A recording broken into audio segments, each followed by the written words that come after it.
Last night we touched the skies, a blended my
Good evening, everybody. A warm welcome to you all to today's webinar.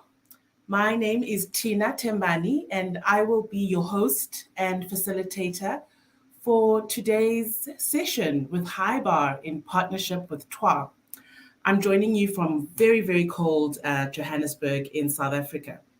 First of all, I'd like to start off by wishing all the wonderful ladies. And today or tonight, I will refer to everybody as ladies. So if you're a gentleman, you'll kindly excuse us. This is our time. Welcome to the webinar, and I'd like to wish you all a very happy Pan-African Women's Day. And it's such a wonderful way to be able to commemorate this day online with you all, and we thank technology for that. And in as much as we're dialing in from various time zones, I'd like to just encourage you to just pop in the chat where you are.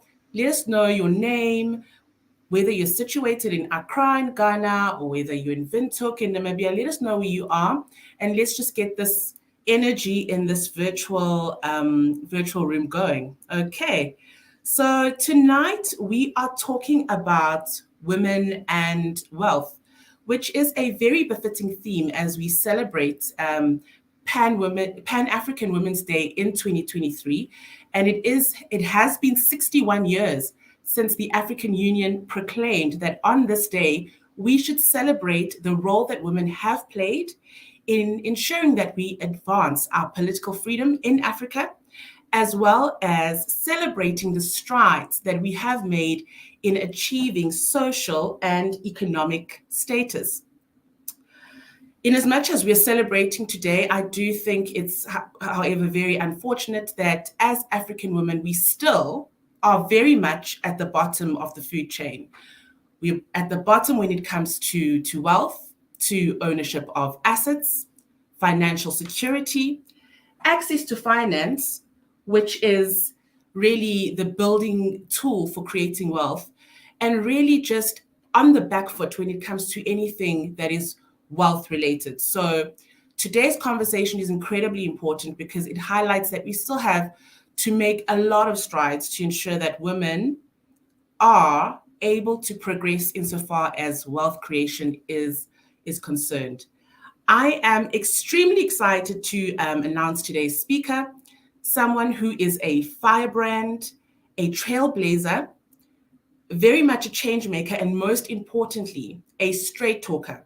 So all you ladies tonight are going to get nothing but the absolute raw truth and unfiltered wisdom from someone who has not only coached some of Africa's wealthiest men and women, but also has a well of wisdom from her own personal life experiences with money and wealth. So today you're not going to be getting conventional wisdom. It's going to be completely out of the box. She's not going to be telling you about how to build an equity portfolio or which EFT to go for. She's going to be really talking from the heart, raw truth from personal life experiences. So not textbook money lessons at all tonight. And I personally came across Samke on social media many years ago, following her during her days as a wealth coach. And in more recent years, really fell in love with her because of her vulnerability and really her authenticity, which is so rare on social platforms these days. And at a time in her life where she was experiencing major life events, which would ultimately put a spin and a complete transformation on her outlook and her beliefs about money and wealth creation.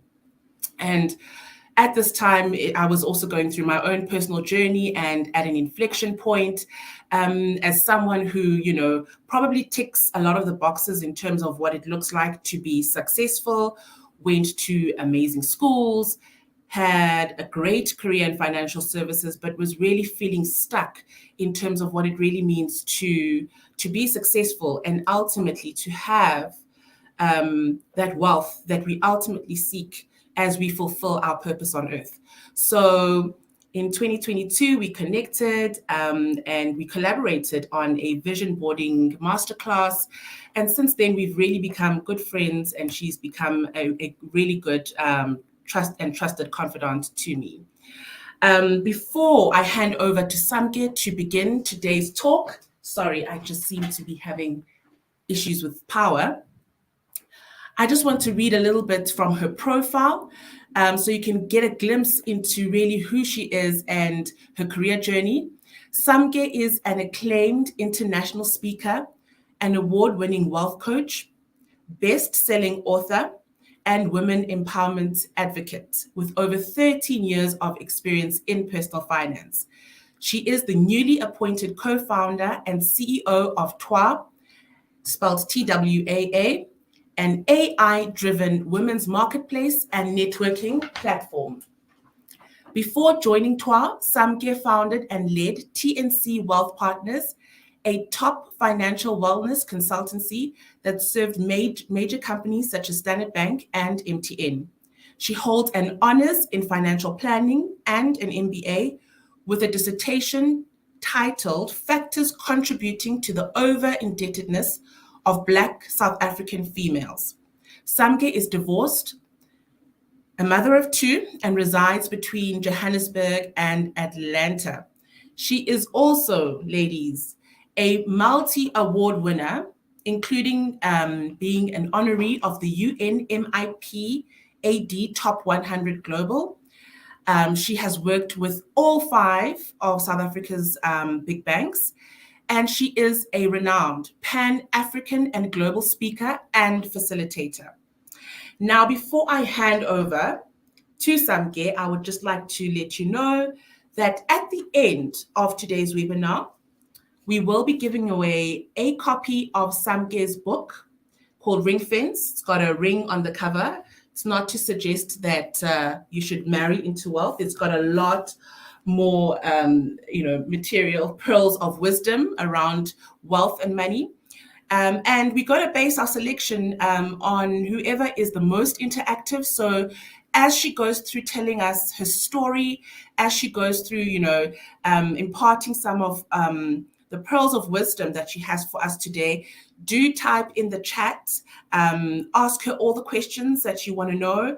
And at the end of it, we will announce the winner.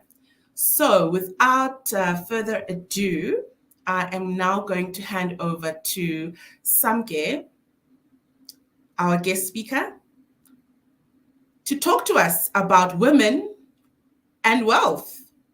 Very excited to see what she's going to be sharing with us. Hi, Samke. You're on mute.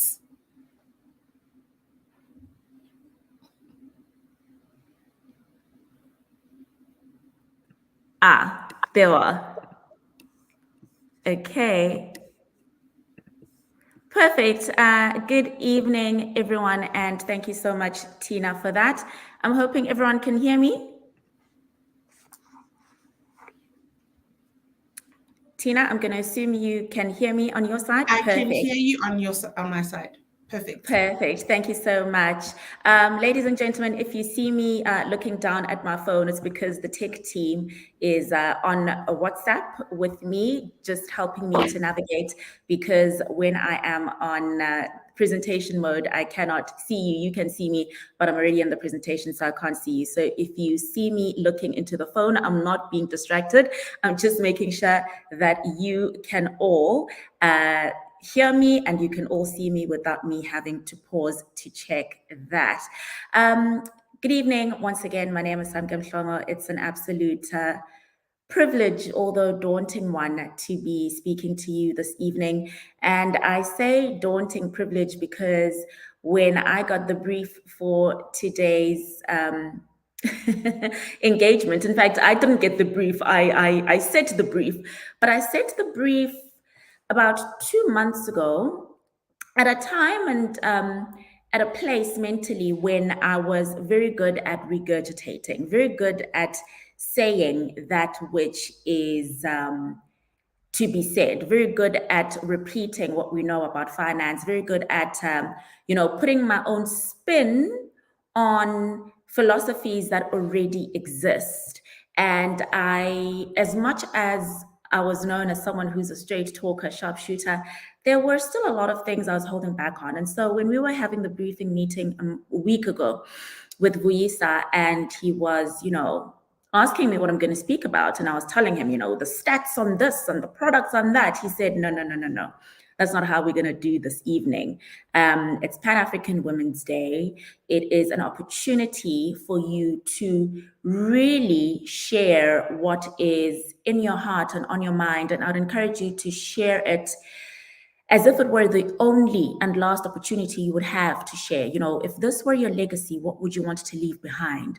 And that threw me into a tailspin, because as much as we are often, told that we can share and told to be anything we want to be, we know that along the way, society kind of cautions us against doing that. So as much as we have started as the Women and Wealth webinar presented by Haiba in collaboration with TWA, I want to open this evening's proceedings with this quote.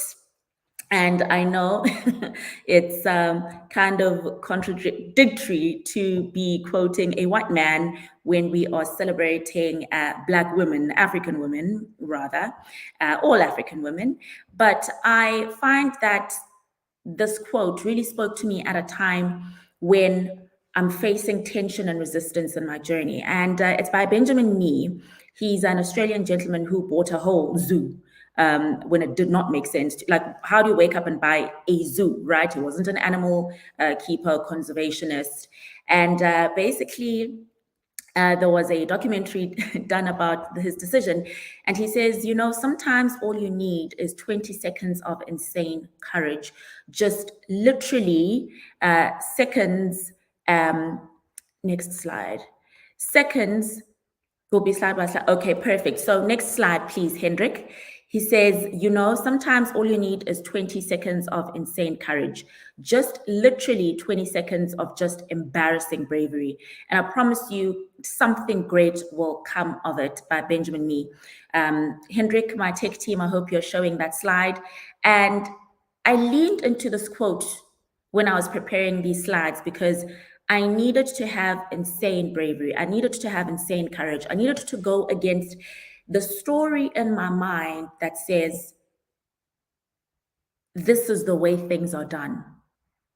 And as African women, I think that is what holds us back, because I think that is what holds us back, because we tend to stick to what is done. We tend to stick to what is known. We tend to stick to the formula, not realizing that a lot of these formulas, a lot of these products, a lot of these services weren't actually created with us in mind.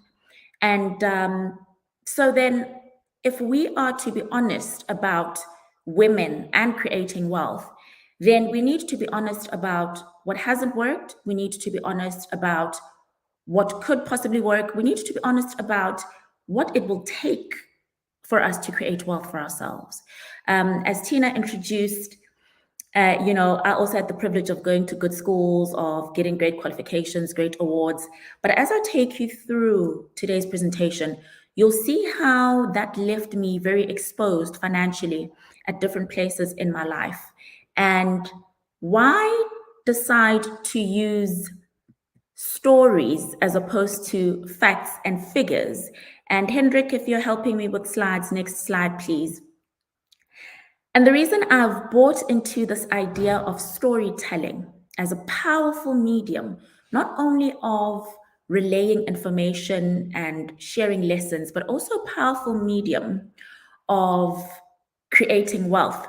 I'd like to reference Ayuma Michelle. She's a Kenyan storytelling coach. And I don't know if you even know that there's such a thing that exists as a storytelling coach, but she's a storytelling coach. And she was doing an Instagram live with me 2 weeks ago. And she said that our stories do not actually belong to us. Our stories belong out in the world, serving others and transforming lives. We're supposed to release our stories because when we release them, they release others. That is by Ayuma Michelle, storytelling coach in Kenya. And if you know anything about African history and Black women and how we do anything from saving, raising our children, sharing recipes, it's through storytelling. History was preserved throughout the humankind of the African people through storytelling. And today I'd like to argue, in the time I have with you, that storytelling is actually the key to African women creating wealth for themselves. So as I take you through the story is going to be structured. It's not going to be everywhere. It's not going to be us just sitting and talking shop, but it's going to be structured, and this is why. Now, Ayuma says, storytelling is the act of using a narrative to share values that connect with an existing group of people to inspire them to take action, not demand them to take action, not scare them into taking action, but inspire them into taking action. Inspire, it needs to come from within. For a long time in my career, I used shock statistics to get people to act. I used scary scenarios to get people to act. And Tina says that I've been inspiring in my journey. I didn't even realize it. And I'm leaning into that because when people are inspired, when people are moving from a place of desire, when people are moved from a place of positivity and aspiration, that fuel I have found goes further and lasts longer than the fuel of fear.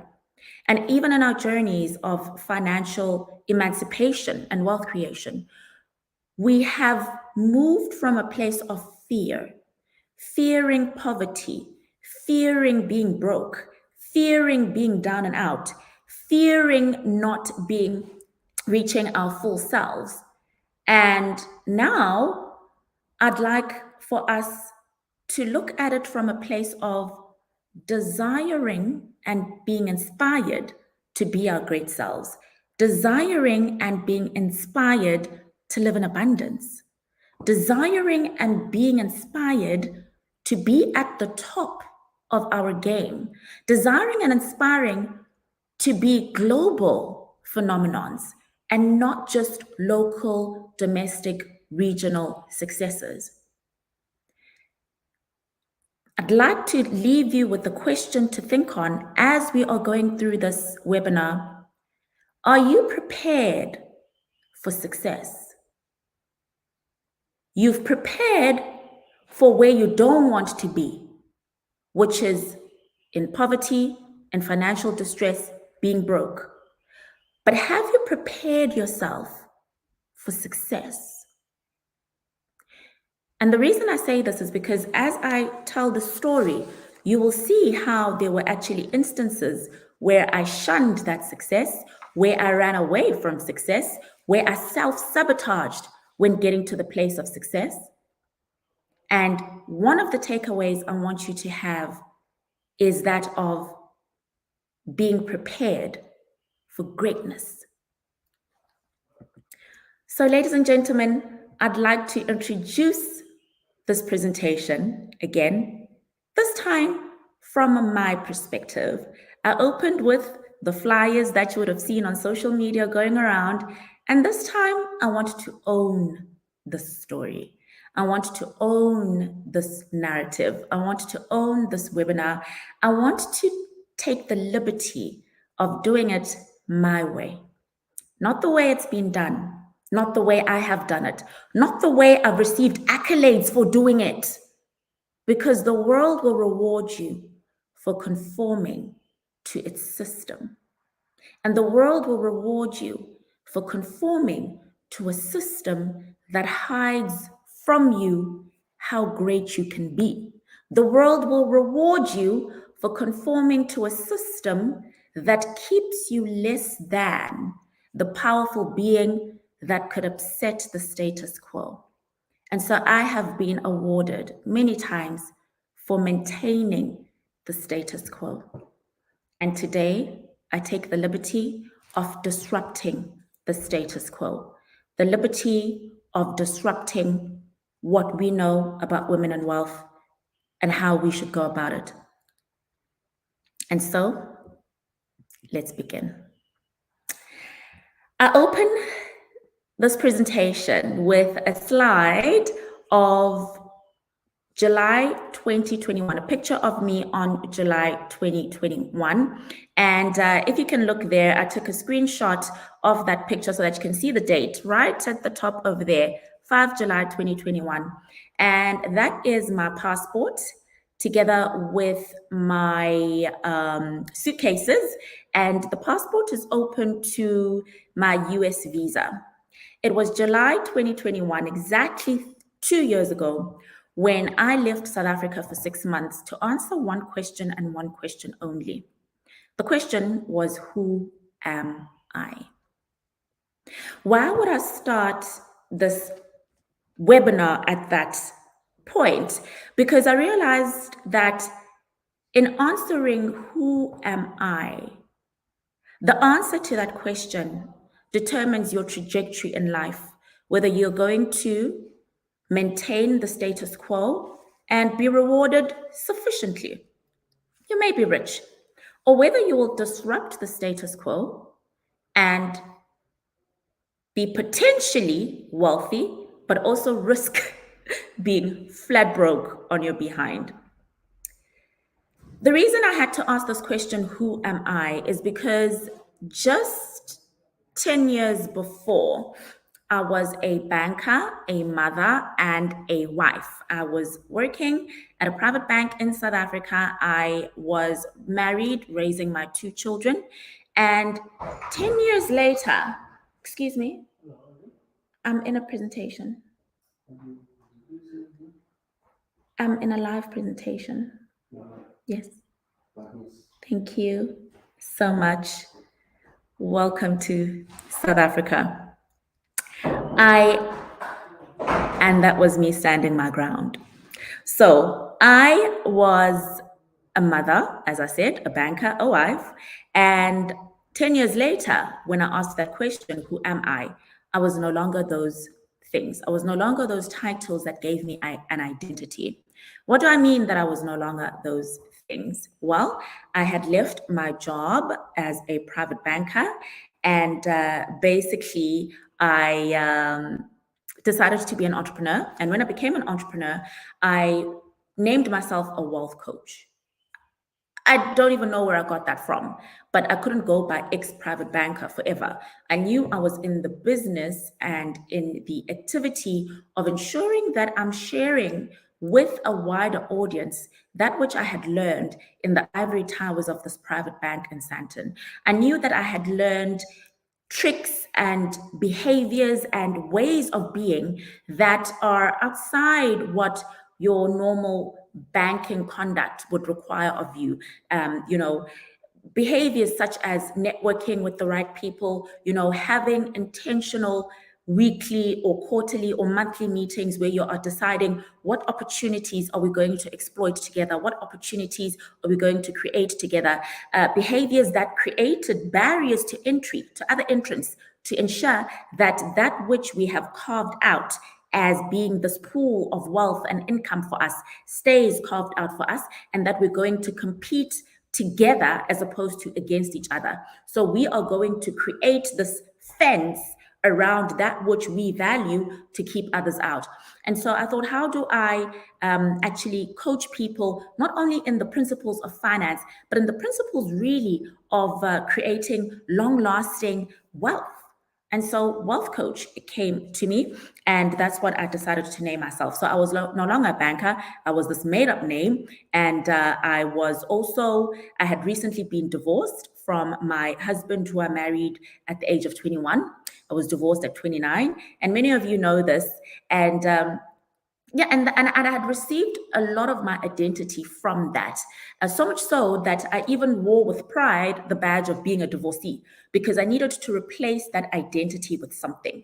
So I had to replace being a banker with being a wealth coach. I needed a mirror in which to see myself and my career. I replaced being a wife with being a divorcee. And I used to call myself the real divorcee of Johannesburg, as a play on Real Housewives of Johannesburg. And I needed, again, to see a mirror for myself. And when I say I was no longer a mother, what do I mean? I say I was no longer a mother because in July 2021, I had been living alone for about 8 weeks, 6 weeks to be precise. During lockdown, if you remember in South Africa, that was the time when we were deep in COVID lockdowns. That was the time when we were having riots, the riots for the supporters of Jacob Zuma, who didn't want him being arrested, and they were burning places and, looting. And that was a time when I had spent 6 weeks by myself in my house, because I used to swap 2 weeks, 2 weeks, the children's residence with my ex-husband. And he had managed to then successfully have the kids live with him full-time on a primary residence basis. He had tried and failed twice, once during our divorce and once post the divorce, to actually get full custody of the children, but couldn't prove that I'm an unfit mother. And I was not an unfit mother. What I was, though, was a parent who didn't have as great financial means as he did to provide the kids with a very compelling and attractive lifestyle. I am not taking away from the parent that he is. He's a great parent, but so am I. But at that moment, when we are having this, I guess, push and pull of power, when we are having these engagements of power dynamics, where why are you writing a book that is inspired by your life story? And we now are in this position where we are flexing our muscles to try and get a specific outcome or behavior from the other person. The money is literally what swung the vote and what swung the lifestyle and the attractiveness of these impressionable young beings in his favor. And so all of a sudden, this idea of women being financially free and of women being wealthy goes right down to the heart of even your sense of identity and your ability and privilege to raise your children at your side. Of course, we are now living in a world where we want equality. And I often say that we cannot be hypocritical about our desire for equality as women, because if we say we want an equal society, then we need to be prepared for a society where men can raise their children at their side just as much as we can.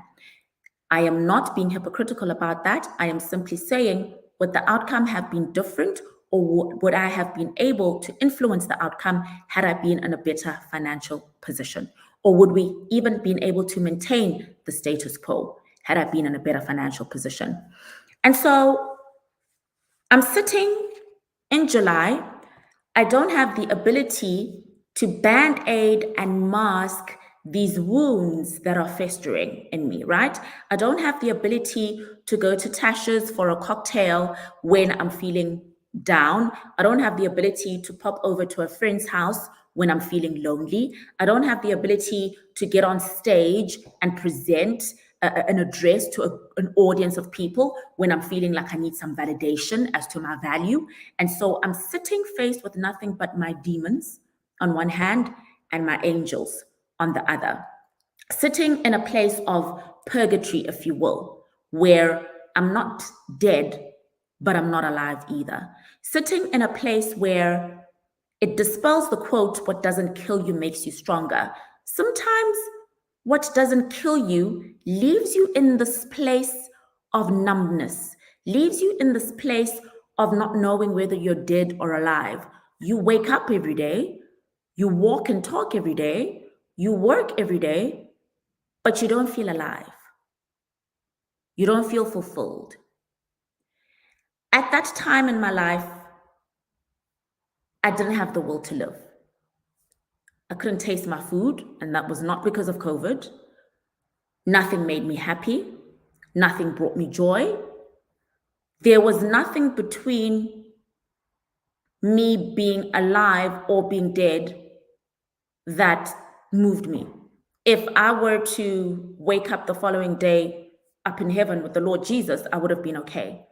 And so that was an existential crisis. Who am I? And at that point, I decided, before I do something stupid, let me pack my bags, get out the country, have a change of scenery, and actually come face to face with who I am, and because I'm still alive, what my purpose is. Why am I still here? If everything has been stripped away from me, could this be God asking for my attention? Okay, then, here I am, Lord. What is it that you want from me? I like this quote by Modesta Mahiga, who is an executive leadership coach out in Washington, D.C. She grew up in Tanzania. She's an advocate of the High Court. She was a management consultant. And she felt, in her words, God calling her to influence the leadership of this continent at a high level, right?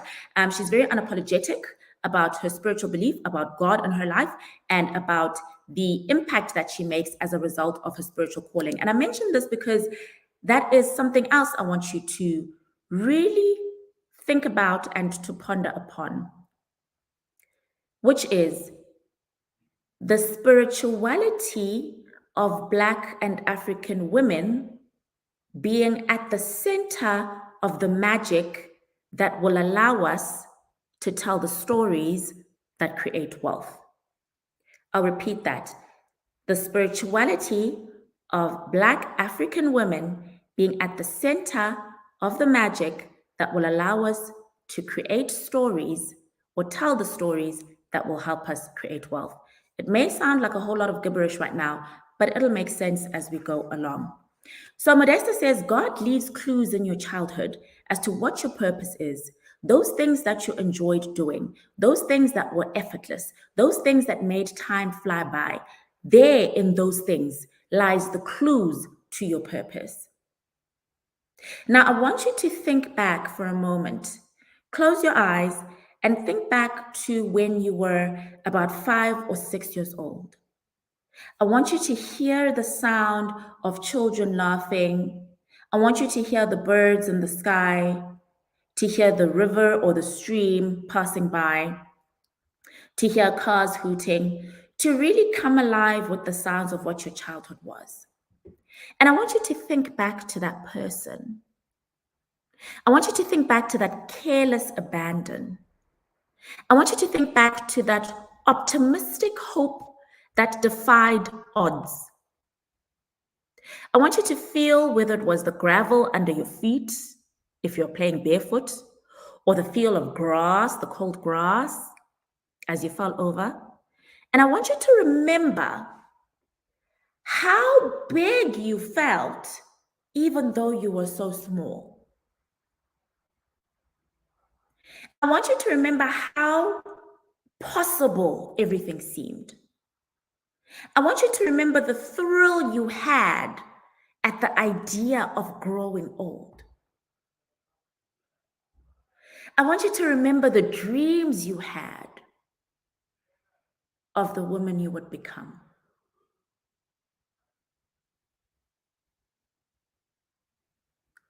What happened to her? What did the world say she should not be? How did the world punish her every time she went against the grain, stepped outside the norm?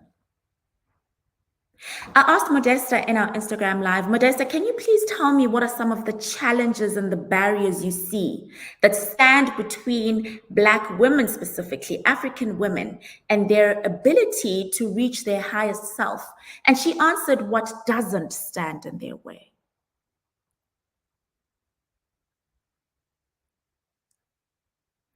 From the man in your house right now who is your husband or your partner, does he stand in your way or does he contribute to your greatness? From your colleagues, male, female, Black, white, in your organization, as an entrepreneur that you pitch to, do they stand in your way or do they contribute to your greatness? You see, I've got 45 minutes to try and unlock in you that third eye that sees your greatness when all the mirrors around you, remember I told you about the mirrors.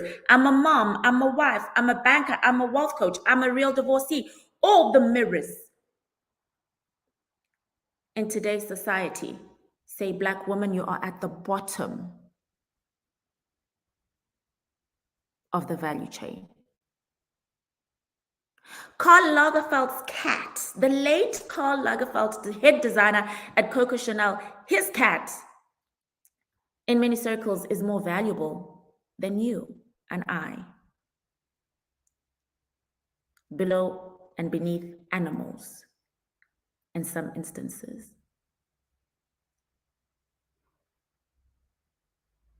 So when we are here speaking women and wealth, there is absolutely no way, if this were the last opportunity I had to address women, to let my voice be heard on earth, that I would speak to you about unit trusts, share portfolios, insurance policies. Go on TikTok, you'll find that. You don't need to go far. But what if there's something in my story that can create a new mirror for you? What if there's something in my story that can release you from the bondage of your story?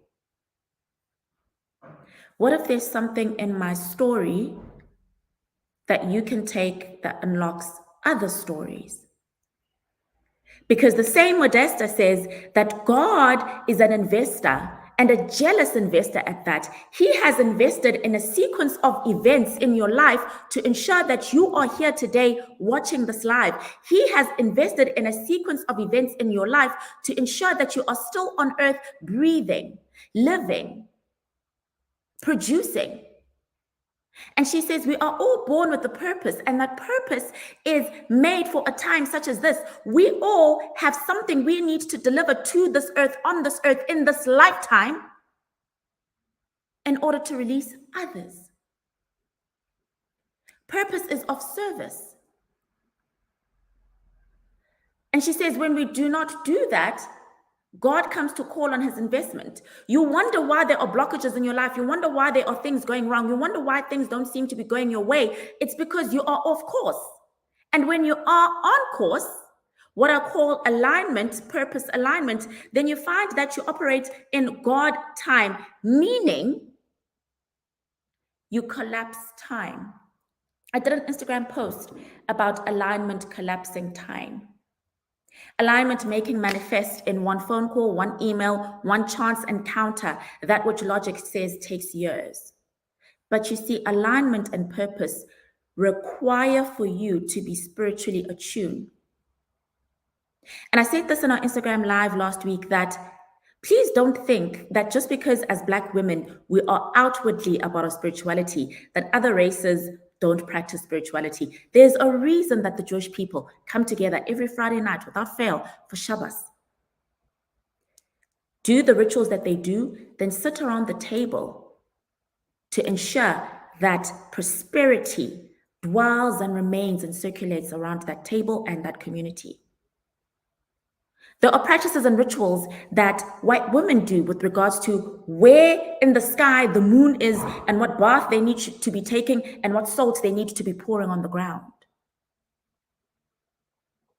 There are rituals that are now even aligned to our menstrual cycle as to what sort of projects you're working on, depending on where you are in your menstrual cycle, because your hormones change such that at a specific cycle, a time in the cycle, you are more creative. During a specific time, you are more logical. So during a specific time, you are sending out your communication, you are creating, you are writing proposals. At a specific time, you are not doing that kind of work, but rather just nurturing relationships and sales. So the magic that we actually need to rely on to unlock our value and create our wealth, we have been taught, is worth nothing. Is embarrassing, doesn't have a place in the business world, doesn't have a place in entrepreneurship. And I'm here to say, I disagree with that. And I think it lies at the heart of women and their wealth creation. But let's go back to this idea of purpose, and let's go back to this idea that the clues lie in one's childhood. And so let's go back to the beginning and let's look at baby Samke. Who is she? Where was she? What did she believe for herself? And the shadow side of that. Because as much as that little girl you were in your childhood with the big dreams And the big possibilities is fuel you can tap from. There's a shadow side to your childhood that holds you back and manifests itself in the way you manage your finances, in the way you manage your career, in the way you even manage your personal relationships. And so the angels and demons of our childhood, the angels and demons of our purpose, walk alongside us as companions. And if we don't know when to switch off that voice, because it's from a demon that does not serve us, when to switch on and raise the volume of that voice that is from the angel meant to guide us, we find ourselves stuck in place. We find ourselves stuck in purgatory, neither dead nor alive, simply bartering our time with the world for an allowance that allows us to buy another day here on earth. We call it a salary, we call it an invoice payment, and basically we're just waiting day after day until we die. Dying as a reservoir of unfulfilled potential. Dying as a reservoir of unfulfilled purpose. Dying as yet another unrealized legacy. Mom Felicia Mabuza Subtle loves saying, you cannot be what you cannot see. And unfortunately for us Black women, we have not seen very many women, people, beings that look like us in places of power, in organizations and entrepreneurship. A statistic came out in 2020 that said the world's richest 22 people have more wealth than all of Africa's women combined. The world's 22 richest people have more wealth than all of Africa's women combined.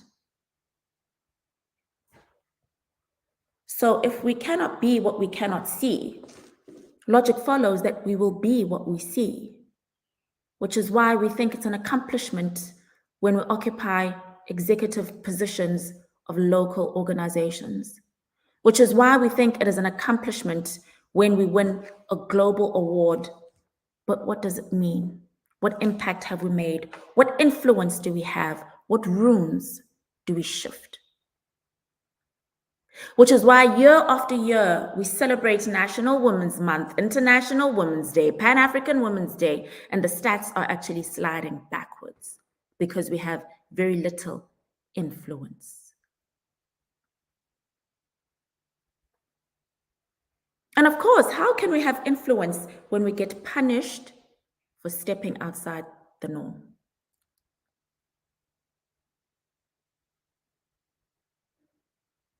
Baby Samke, Sam, as my mom calls me. Cute little thing.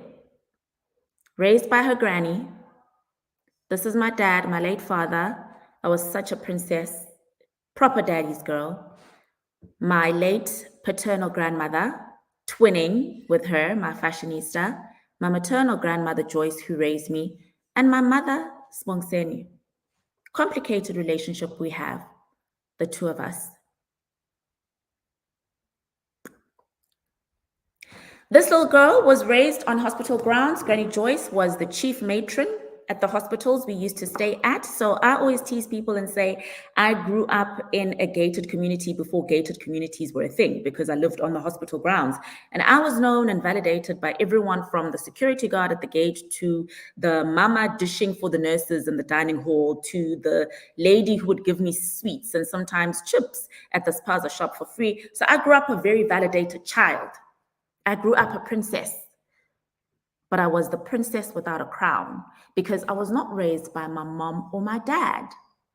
They had me in university and went on to raise the other children that they then had with their respective spouses. And so as much as Samke was this confident, outgoing, validated child, there was this one demon and one demon only that said, but you're not good enough to be raised by your parents like your siblings are. Yes, you are a princess, but you're a princess without the crown. Where's your crown? And that crown was my parents. If only my parents loved me enough to raise me, was the message and the story in baby Samke's mind. As she grew to her teenage years, to her adult life, if only I could be good enough. And remember, as you grow, it now changes from if only I could be good enough for my daddy to want to live with me, if only I could be good enough for my mommy to want to live with me too, if only I could be good enough for this boy to want to date me, if only I could be good enough for this manager to give me a promotion, if only I could be good enough. Your mirror now becomes everyone around you. External validation, conforming to who and what they want you to be so that they can give you a crown and that little girl can finally know she belongs. And that is the fundamental desire of human beings and animals, to belong.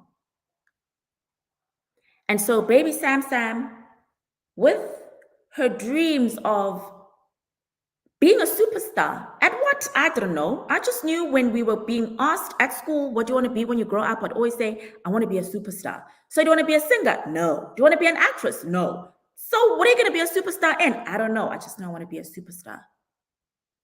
Little Sam knew she's going to do global things. She's going to be known worldwide. But how do you champion new ways of thinking, new ways of doing things when there's a demon that says, but you don't have a crown, but you're not good enough? And so you start morphing and shaping. And even though you're doing those big things, you do them in a way that is always palatable, acceptable, validated. When I was begging Vu that we do this on Zoom so that I can see people's comments and interact with the audience, he said, no, we're going to do it on StreamYard because I do not want you to alter your message for acceptability, agreeability. I don't want you to alter your message based on the yeses that are coming or the silence that you're seeing in the chat box. I do not see a thing going on right now in this webinar. It's just me and my baby self. It's just me and my truth.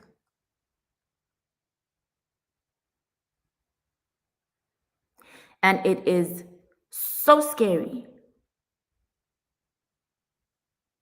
because what if that truth is putting me in a position where I don't belong? But you see, God will set you aside before he elevates you. And you see, it takes that one person saying, the emperor has no clothes to change whole nations. But we as African women are busy sitting, trying to belong, trying to be seen, trying to be accepted, when maybe actually we are meant to stay apart, to speak the truth, without fear, without favor, and willing to bear the consequences. What are the consequences of speaking the truth? That's an image of me in university, and I'd like to introduce to you this concept of the mother wound. We often speak about how, our fathers were absent or, they let us down. We very rarely speak about our mothers letting us down.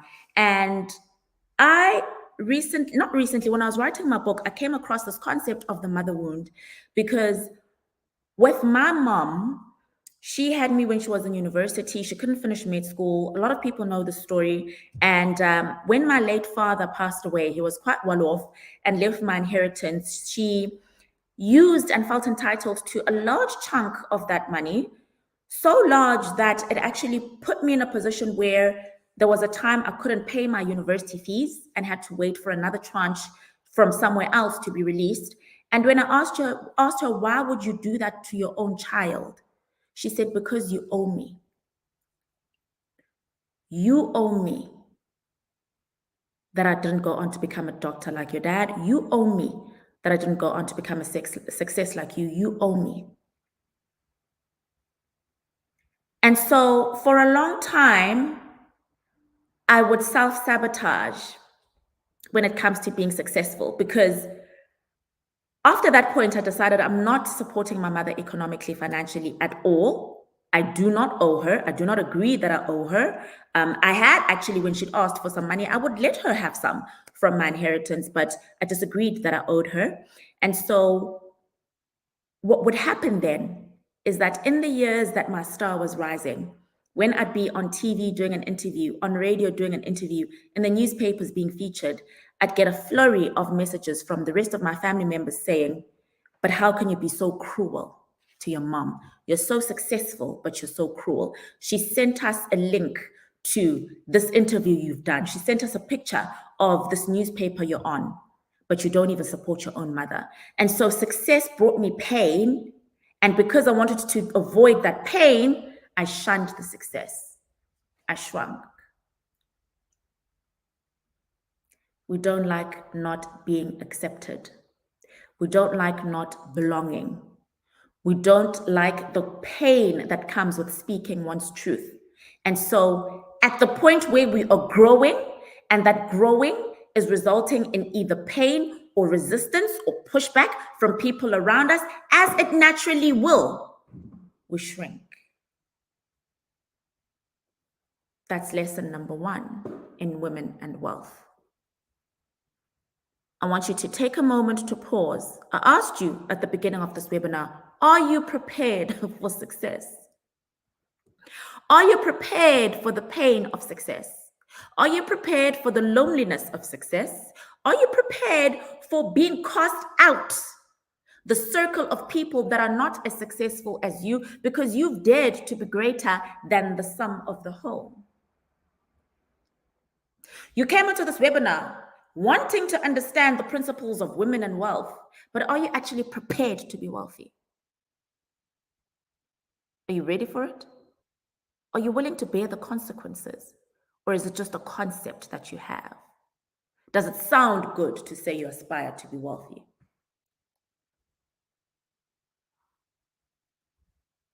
The mother wound. Have you prepared yourself, if you are a mother, to ensure that you're not inflicting the same pain on your children? The mother wound. Have you prepared adequately for retirement to ensure that you're not relying on your children or your grandchildren to look after you? Because some of you are sending your children to schools that you cannot afford because you're thinking, oh no, when they're successful, they'll look after me. Have they signed up for that? I love my children, but frankly, I don't trust those little shits with my well-being in my old age. I love them dearly. My daughter, my son, I love them, but I don't trust them to look after me when I'm old.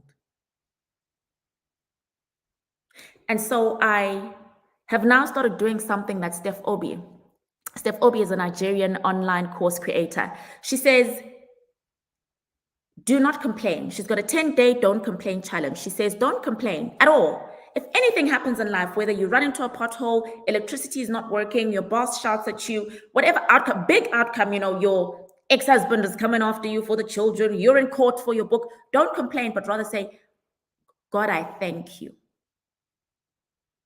God, I thank you. God, I thank you. At every turn, when something that brings you pain happens, you respond with, God, I thank you. She says, this is when you will see how God has actually curated everything to work for your good. So now, instead of saying, my ex-husband took my children, I say, God, I thank you because it's given me the opportunity to create for myself the life that I desire, number 1, because I've got freedom of movement and freedom of time to make the mistakes that I need to make before I can become a successful entrepreneur without the burden of mom guilt. God, I thank you. God, I thank you that now I can be a global citizen, living wherever I lay my head and wherever my passport takes me, because I don't have the burden of 2 young lives that I need to be looking after on a day-to-day basis. God, I thank you. God, I thank you because you are now revealing to me this purpose where I'm able to use my story to speak to other women that may be going through this, that may one day go through this, to say you are not alone. It happens. Who may have the ability to prepare for this. God, I thank you. It allows me to say, do not inflict the same wounds that our mothers inflicted on us. You owe me. I raised you. I worked 3 jobs to put you through school. God, I thank you. How different would it have been if I'd said to you, oh, the Satrix Pension Fund, Alex Forbes, Alan Gray, nothing against those institutions, but how different would it have been if I just come to you saying, you need to look at these pension funds, this is how they're performing, as opposed to say, do not be the one that passes on the generational trauma of the mother wound to your children. Adequately prepare so that anything you have done for your children, you have done out of love, you have done out of generosity of your heart, and you will never find yourself saying the words, you owe me, to your children. Give them the freedom to chase their dreams, their way, the freedom to be happy, to be successful. Let your children not fear being successful because of what you will say or how it will make you feel. And now, when you look at the different products and services that are available, you look at them with a different lens. You look at them through a lens that is unique to us. Because remember, these products and services, as I said, were never curated and created with us in mind. So we now have to take a step back and say, hang on a minute, this is not working. How it's being sold to me is not working. How it's performing for me is not working. How it is bringing me towards my goal, it's not bringing me towards my goals. So we need to own the stories and the narratives, starting right here with the mother wound. Don't be the mom that says to your children, you owe me. And in the same token, free yourself from parents and siblings that say you owe them. Free yourself. You're not going to do it alone. You're going to need the help of a coach and a therapist. And please, ladies, there's no ways on the journey of wealth you'll be able to get there without a team of coaches and therapists. Make that a standing debit order. Go to a therapist like a car goes for a service to check everything is working, not only when you fear that something is broken. Yeah? Next up, let's talk sexual harassment. Because in this who am I exercise, remember, all of this is coming out because I'm looking at myself now. I'm going through this journey from the beginning. I'm looking at baby Sam. I'm looking at Sam at university. I'm looking at Sam in the workplace. And I'm saying, who am I? What events, what major events have shaped who I am and how I've behaved? And I want to tell you this one of sexual harassment in the workplace. Now, the statistics are there as to the rate of sexual harassment in the workplace around the world. And in some shape or form or other, I know that every single one of the women watching this webinar have experienced sexual harassment in the line of duty. Whether you're an entrepreneur, whether you're a career woman, I know you have. In some shape or the other. Even someone blocking your way when you're trying to get in the lift or walk through the door. Even someone casting you an eye in the lift suggestively is sexual harassment. Something that makes you want to crawl in your skin or hold yourself tight, makes you uncomfortable. It's an act of power and dominance. Even without touching you, it's an act of sexual dominance. To say, if I wanted to, or to say, I see you as not a great contributor to this business or organization, or even the supply chain, but I see you as something for my pleasure. And so, what does this image have to do with sexual harassment? That image, my darlings, is the image of me back in 2017 doing an interview on Kenya's national TV station, K24 TV, up close and personal with Samke Mhlongo, where I was in the country coming to talk to women about wealth creation. It was at the Dusit, lovely, lovely, lovely hotel. 50 of Kenya's most influential women. I had a 2-page spread in the Star newspaper. And that interview was at 7 o'clock in the morning. I don't know if you can zoom in or you can see into my eyes properly, but you can see the bags under my eyes. You can see my eyes are half closed, and you can see that they are bloodshot red.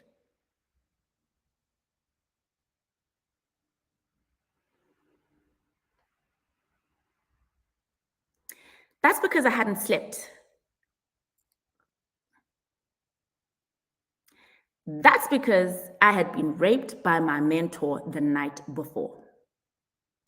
In my hotel room, a South African CEO of a listed company who had invited me to Nairobi under the guise of mentorship, introducing me to this Pan-African wellness company that we can do work with. And that's not at all what he wanted. And so that night before that interview, I'd spent hours fighting him off till I was exhausted. I had my own hotel room. He had come to my hotel room under the guise of wanting to discuss what had happened during the day and how I can plug in. And as the door closed, the fight began. Now I had a choice.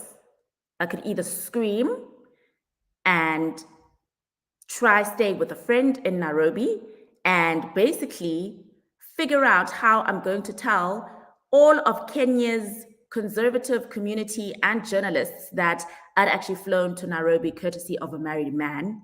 How dare I? Even though it was all legitimate. Or I could keep quiet and decide that, okay, he can kill my spirit. I could either kill my brand or kill my spirit. I decided my spirit would be less of a mess than my public brand. And I share with you that story because for the 2 years after that, I went on a self-sabotage campaign. I went on a campaign to say, I will do unto men before they do unto me, not realizing I was only hurting myself in the process. So if anyone was following me back then on social media when I was doing all that travel, honey, I was on a mission to destroy, not realizing I was destroying myself. And so that is the impact, again, of what stands between women and wealth. The barriers to us receiving credible mentorship, the barriers caused by us being reduced to nothing but a night of pleasure, and the barriers of us continuing to cause damage to ourselves when we've been hurt instead of seeking help. My train of self-sabotage changed after I went in 2019 to Lagos and I was at a hotel, the Federal Palace, and the waitresses there named me Eniola. They wanted to give me a Yoruba name, Eniola. And Eniola means, they explained to me, they said, because you are a woman of wealth. I said, but I'm not wealthy. I'm broke right now, if only you knew. They said, no, we're not saying a woman who has wealth, but a woman of wealth. You are the value. And that is why I titled my book Ring Fence, because it is a manual for women to protect that which is most valuable. Just as a company ring fences its most valuable income streams and assets when going through a risky transaction, so too should women use ring fence to protect themselves from the risky events of death of a spouse or divorce or sexual harassment in the workplace or domestic violence. And on that day, I decided to turn my life around to see myself as valuable. And since then, I have not once been in a situation where I am self-sabotaging, where I am engaging in reckless behavior, where I am entering into transactional sex. If you decide to do that, that's fantastic. All I'm saying is that when I was a slay queen, it bruised my soul. And it did more harm than good. And so I want to always put myself in a position where I've insured myself against ever being in that position again by ensuring that my social standing, my networks is filled with credible people. People who will be able to be clear on what it is we are transacting on, and me being able to say, this doesn't make sense, I'm walking away, without fear that I don't know where my next invoice is coming from, I don't know how I'm paying rent next month. Is that not better than any car insurance I could have told you about? Is that not better than any short-term insurance I'm telling you about? Have you insured yourself against vulnerability to predators? Who is your sponsor in your career? Who makes sure that your name is mentioned in the right rooms? What networks have you established? What influence are you exercising? How have you elevated your brand to ensure that your work speaks for you and not just your cute, pretty face? I want to talk to you a little bit about adverse childhood experiences. We've spoken about baby Sam. We've spoken about how this played out, the defining moments in my university life, in my workplace life, and how this changed the way I treated myself and how it showed up. And I want to talk to you about the study done by the CDC, Center for Disease and Control in the US, where they found that individuals that had adverse childhood experiences, this actually showed up and was more closely linked to their financial outcome than what they were originally testing for, which was disease. Right? If you were neglected as a child, you'll find yourself engaging in people-pleasing behavior. You are unable to say no. And so that stands in the way between you and prudent financial behavior and your wealth creation journey. If you were unseen as a child, you felt unseen, your needs were unmet, then you go looking for external validation. Wanting to, again, using cars, houses, labels, status, the bottle of champagne you drink at a restaurant for you to be validated. Can you see me now? If you grew up in poverty where you were always being told, no, you cannot have that, no, you cannot have that, what they found is that this results in impulsive spending where you can't say no to yourself because guess what? The adult Samke will say, we cannot afford this. And the baby Sam will start screaming and say, but when I was a child, you said no. And you said, when I'm big, I will get myself this. I want you to think back to that.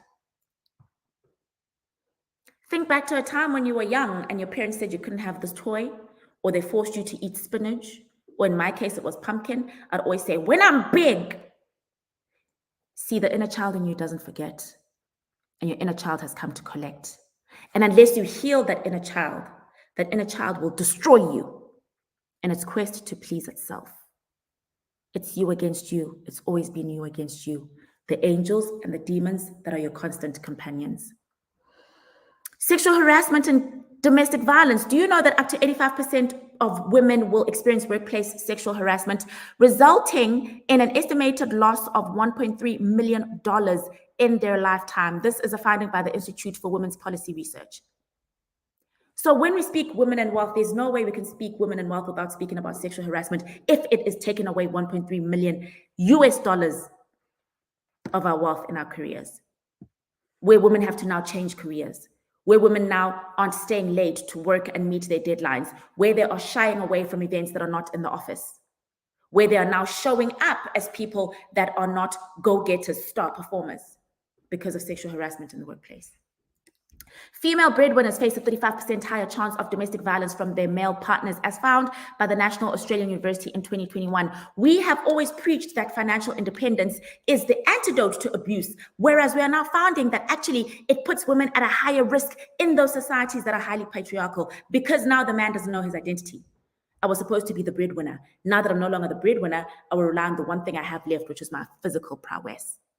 So ladies, as we are preaching this gospel of financial emancipation, if we do not show you the flip side and the shadow side of what you could be facing, we are putting you in danger. So your storytelling now comes back in.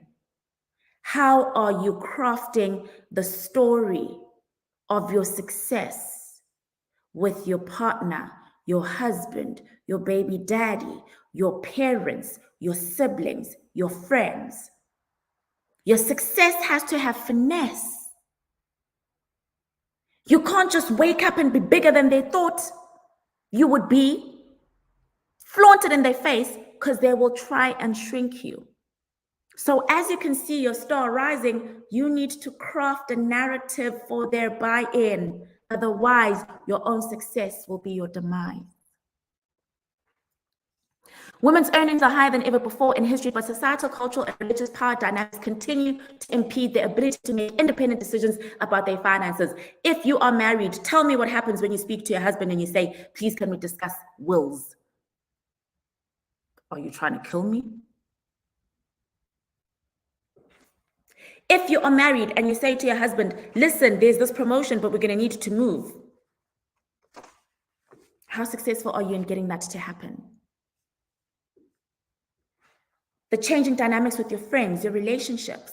How many successful women cannot find a relationship with a good man because you are too big, you are too great, you are too powerful. I don't like women like you. Craft the story of your success.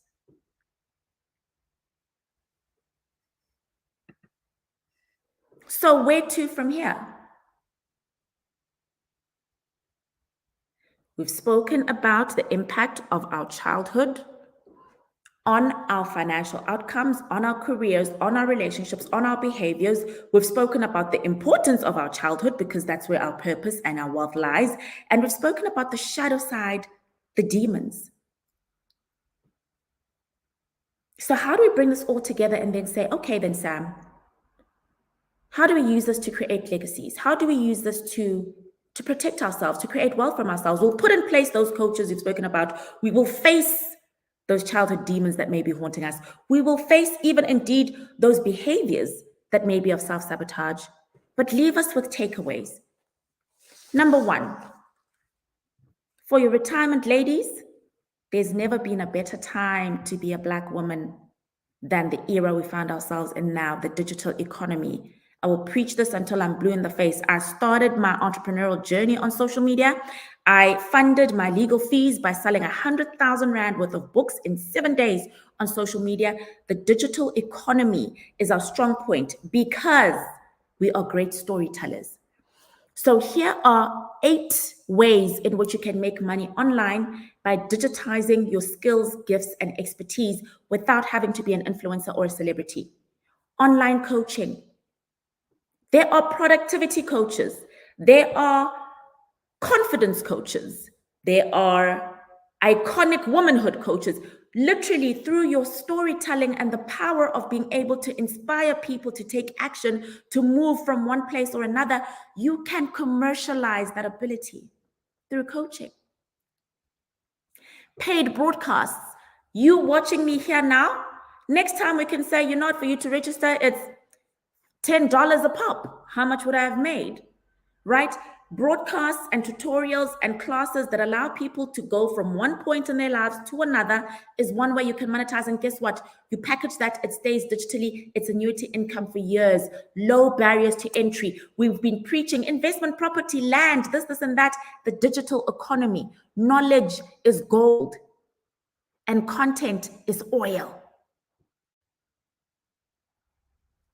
If you don't have the capital to buy land and farm animals or plants, buy digital space and farm your knowledge. Downloadable guides, online courses, consulting, podcasts. How am I going to make money off podcasts, you may ask? The more viewers you have on your podcast, Spotify and YouTube will pay you. You just need to speak your truth. But we know how difficult that is. You just need to craft a story that releases others. But we know how difficult that is. Paid subscriptions, selling ad space. I want to refer to Steph Obi. You may be looking at this and thinking, some guy, girl, you play now. How am I going to do? Steph Obi, Africa's pioneering online course creator. She started 10 years ago. She said to me, speaking to me in an Instagram live, people's hesitance to create an online courses is 90% mindset and only 10% them having a lack of expertise on which to build an online course. Steph builds courses that generate 6 figures in dollars. She builds courses that generate hundreds of thousands of dollars for the course creators. What is standing between you and that course? I don't know what I'm going to say. I don't think I have anything valuable. How do you know if you haven't tried to package and sell it? Mindset, demons. It's the princess without a crown. I'm not good enough. I'm scared of being too successful. How do we ensure against death and divorce? Ma'am, be proactive in understanding what culture you are marrying into. I'm not going to sit here and tell you have a will, because there are countries and places such as Zimbabwe, such as Uganda, where even if you have a will, even if your husband has given you, your late husband has given you legal title, to your possessions and your land, the tribal chief or the people in the land or his siblings, his brothers can say, you are not having this property, and they will uphold it as the tribal chief. There are still places on this continent of Africa where women cannot own land. So I'm not going to sit here and say, you must have a will. You know you must have a will. Why don't you have one? What you can do, though, is understand the culture you are marrying into. Look at how they've treated other widows in the past. Look at how they treat other people in their family. Look at how they speak about your aunt-in-law, your sister-in-law. Understand what your risk is. Then start crafting a story to inspire them to take action that protects you. Whether you're crafting a story that says, you know, my husband, I really think we should have property in the names of our children. You know, my husband, I'm thinking, oh, this brother of yours, he can be so stubborn sometimes. Maybe, you know, I was watching this thing where they say the bankers can be trustees. If you read the book Ring Fence, and you guys are getting free copies, you'll find that the examples of Runako, who tried to protect herself with an ANC, and her mom-in-law's sister was saying, oh, you're now trying to take this family's money. Nala, who was made to practice kusasa fumbi, which is sexual cleansing. Yes, she met this partner of hers, her fiance, at UCT. He's speaking good English, but we underestimate the cultural attachment people have and how that impacts us when it's too late to do something about it. So if you're not married yet, understand what you're marrying into. You're not marrying the person, you're marrying his culture. If you are already married, start crafting your protection strategy. All right? And then estate planning. I've explained law versus practice. I'm not going to sit here and say, oh, you must have a will, you must have guardians to the trust. I've got examples at the Frida Hartley shelter last week, Friday, and there were women sitting in that shelter who had come from very wealthy families. Their parents had left them huge inheritances, and the father's brother or their uncle was basically squandered the inheritance. There was a lady whose parents passed away when she was just 3 years old. Her inheritance was squandered. There was a lady who her parents passed away just 2 years ago, but her gangster brothers have taken the property that was allocated to her. There was a young lady from Lesotho whose uncle has commandeered her late mother's properties. The paperwork is in place. The practice is a different story. Who do you trust to execute the wishes of your will? Not just the paper it is written on, but the people with influence. Protect your children. Don't let what happened to me with my inheritance happen to your children. Don't let your children find themselves in a shelter. So, ladies and gentlemen, it has been an absolute pleasure. I have gone way over my time. I feel I have really left in this webinar and on this platform something I would be proud of if I were to die this evening. If I didn't have another chance of speaking to you, another chance of letting my voice be heard, I would bow out and curtsy from the stage of life, proud that I have brought out the uncomfortable, perhaps even the unpopular, but what has been my truth. And I trust in my story. You've taken value, you've been released from what has been holding you bondage, and that something will change. You will take action today that changes what would have otherwise been the negative outcome of your wealth journey. So from me, Samke Mhlongo, I'm going to hand back to Tina. Thank you. Oh, wow, Samke. Thank you so much. And you went over time, but I think we could have gone on listening for the rest of the night. And just as well, because we're in church, we're in a coaching session, we're in counseling, we're in relationship coaching. We're getting so much out of the session that somebody even said, I wish you would not stop. Um, thank you so much, Samke. And I think if I were to really go back to the essence of tonight's message, it's really knowing who you are. When you started off and you spoke about who were you when you were so small yet felt so big. That is really the essence that defines our worth and ultimately will create our wealth. It's knowing who we are. And the lesson around really realizing that God has been making an investment and expects a return on all of those events that He has let you go through, a return on that investment, because He is molding you and He's creating you and He's leading you to where you need to go. Somebody wrote in the chat that we could go on. We need another session for the mother wound because there is just, and somebody else said the mother wound is actually a lot worse than the father wound. It is actually the worst kind of wound. And thank you so much for really unpacking how that has impacted you, how you've overcome that. And Thank you. the really important message around protecting ourselves by what we consume, who we surround ourselves with.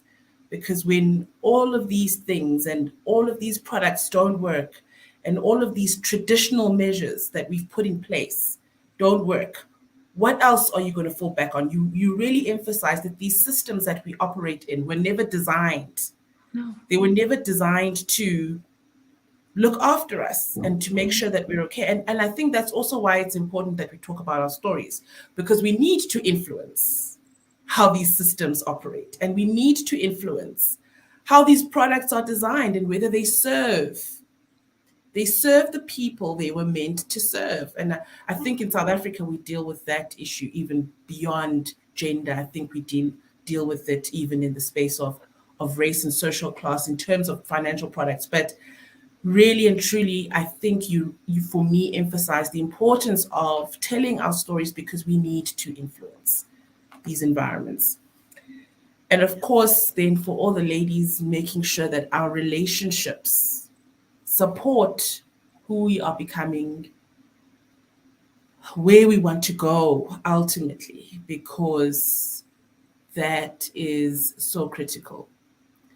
I don't know, Samke. I could go on and on because, as I said, we were in multiple sessions this evening, and I'm hoping, Nabila and Hendrik, I'm hoping that this was recorded, because I think there's a lot for people to go and reflect, to go back to the drawing board. And if they need to go back to the drawing board over and over again until they get it, until something clicks and something is unlocked, that's what they need to do.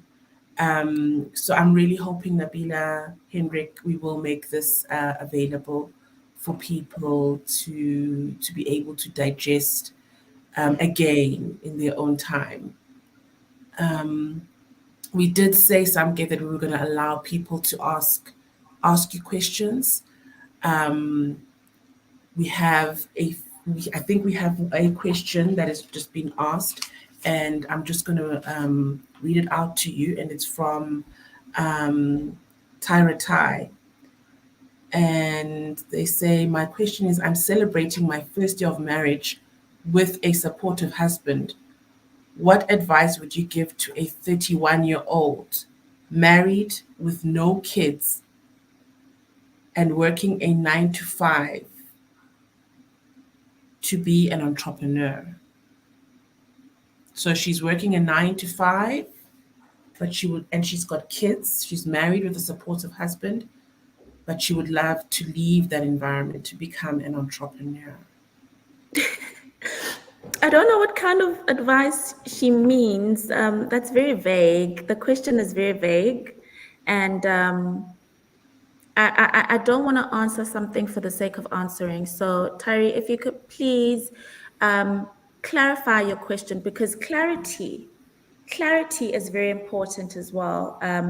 Sometimes in actually clarifying our line of questioning, we find the answer.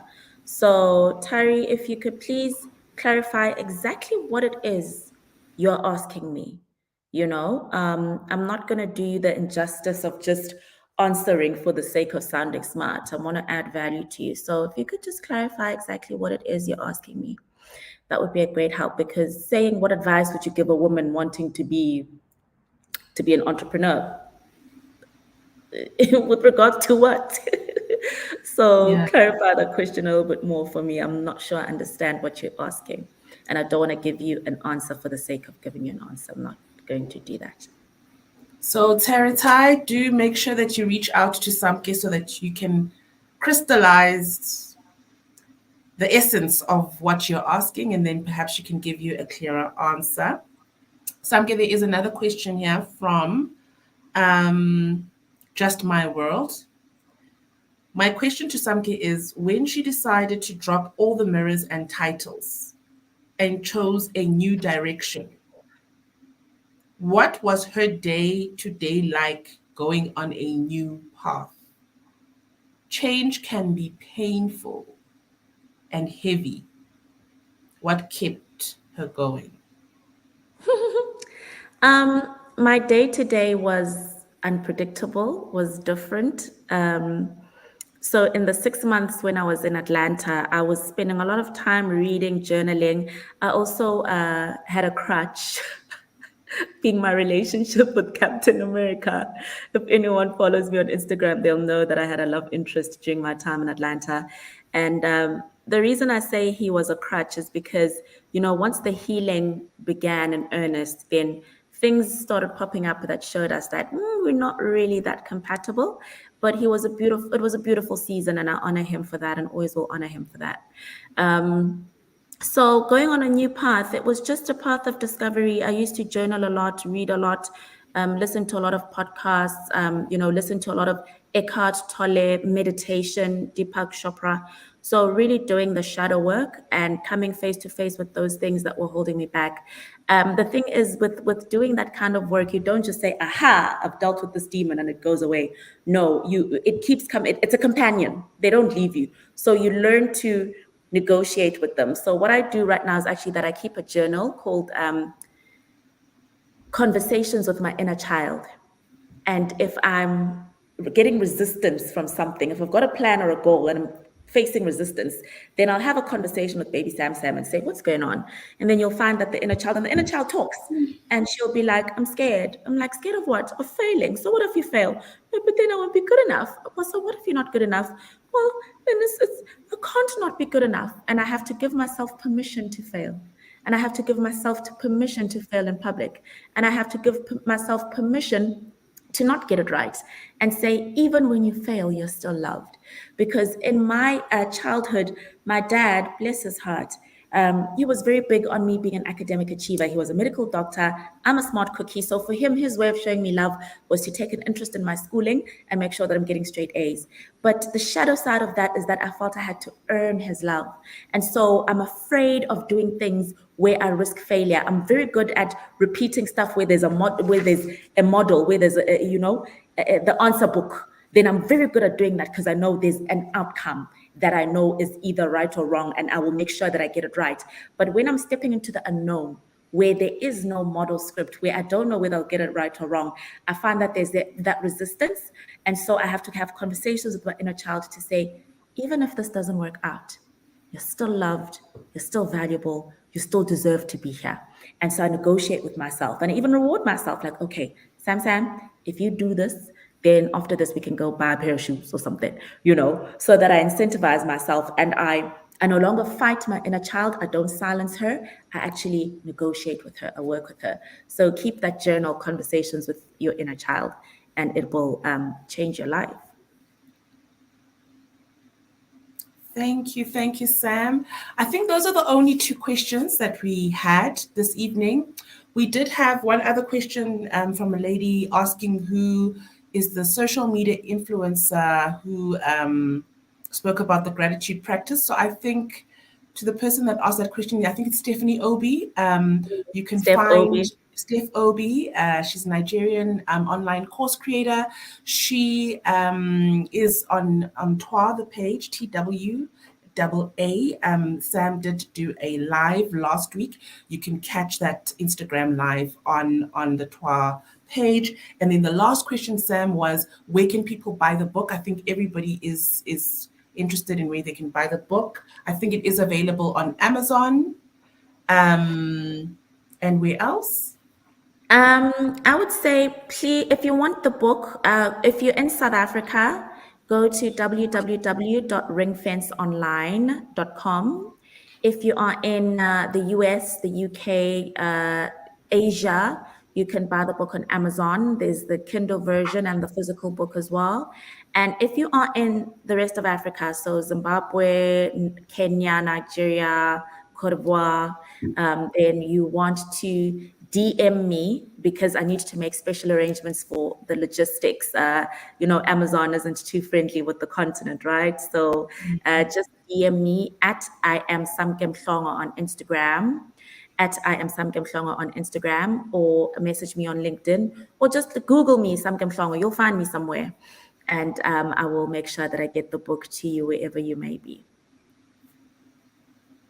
Perfect. Or you can just reach out to her. I think she keeps some copies sometimes on her Instagram page.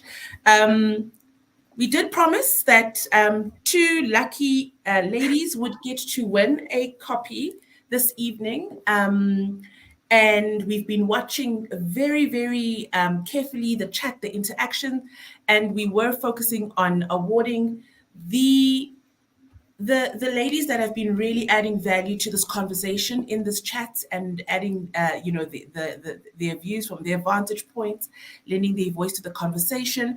And we have decided that we will give a copy of the book to Just My World, not sure what your real name is, as well as Offense. So congratulations, ladies, for winning a copy of the book. Nabila from Wyber will be in touch to arrange for the logistics. And I suppose that brings us to the end. Unfortunately, we have run out of time. Samke, it could have gone on all night, as I said earlier, but we have to say goodbye. In South Africa, those of you who are around, Women's Month celebrations and festivities are continuing during the month of August. As you're all aware, August is Women's Month in South Africa, so you can log on to Quicket to get a view of all the events that Highbar will be hosting during the month of August. I think at some of these events, there will be more books, I think, that are up for grabs, I believe. So make sure that you go onto Quicket and get your access to the events.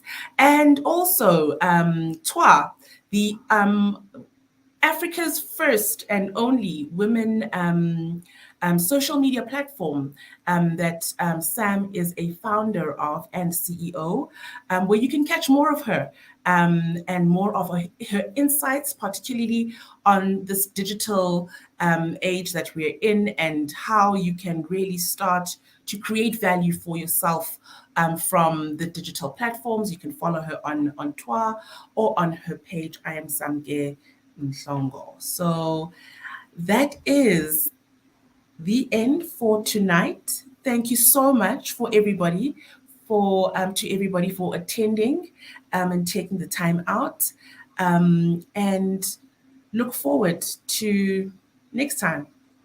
Thank you, everybody. Thank you.